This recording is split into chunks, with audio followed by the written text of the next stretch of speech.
What's going on, everyone? It's Mitch from RespectMyReason.com. We're coming back from the Flower Expo out here in Greenfield, Massachusetts. Our journey powered by trees. I'm here with Frank Daly, CEO and co-founder of Boston Bud Co. in Holyoke, Massachusetts. How you doing today, Frank? Good, thank you.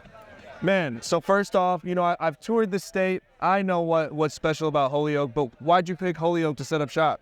Well, our first look was at Springfield, and we wanted Springfield originally because that's where, I'm from Springfield. I'm a native of Springfield, live there. I'm on the board for the local civic association.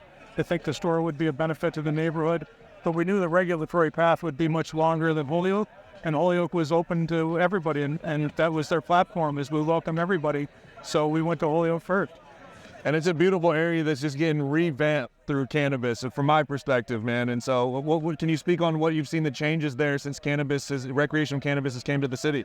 Well, it's amazing because we've seen good and bad changes. So you've seen a lot of old mill buildings be renovated, and these mill buildings are amazing. So there are dispensaries that have gorgeous columns throughout them. They really get some architecture in their stores.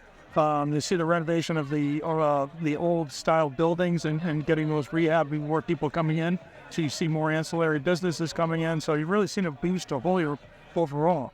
We're also members of the Chamber of Commerce in Holyoke, which does a great job of supporting the businesses. So there are a lot of networking possibilities that we do throughout the town. And so one of the things we were just chatting off air about Boston Bud Co.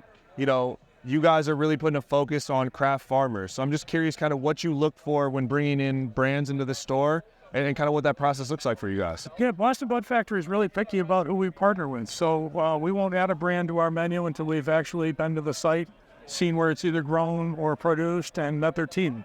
It goes way beyond the products. We want to know the ownership. We want to know the team.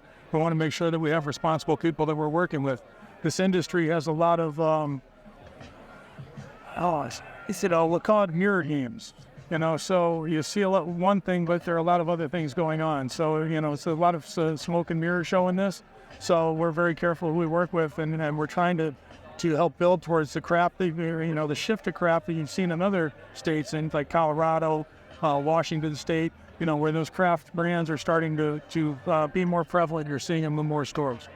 And then another thing you were letting me know is that you guys have a little bit of a deli style with the flower, which is super unique for this market. Sadly, it's not allowed by regulation in Washington, but my favorite state to buy flower in the country is Oregon, where they allow, and that's mainly why. So what was the thought process into setting it up like that? Well, again, that goes back to partnerships with smaller groups. So we're a partner with River Run Gardens, another local grower, and River Run approached us and said, would you be interested in doing deli style? And you mentioned regulatory, because as soon as we put it on our social media, the next day I got an email from our inspector saying, are you doing deli style? And I went, wow, that was fast. So it took them a day to notice, and we had to send all of our procedures in, and they finally approved our deli style procedures, and we've been deli style ever since. And right now we have, I think it's 15 or 16 different strains on the Bud Bar.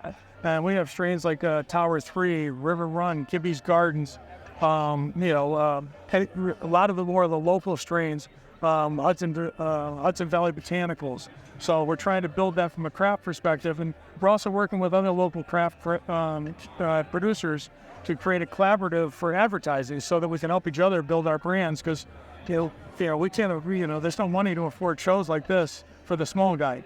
So maybe if we combine our powers, we can come together and somehow form a collaborative that would give us the ability to be at shows like this.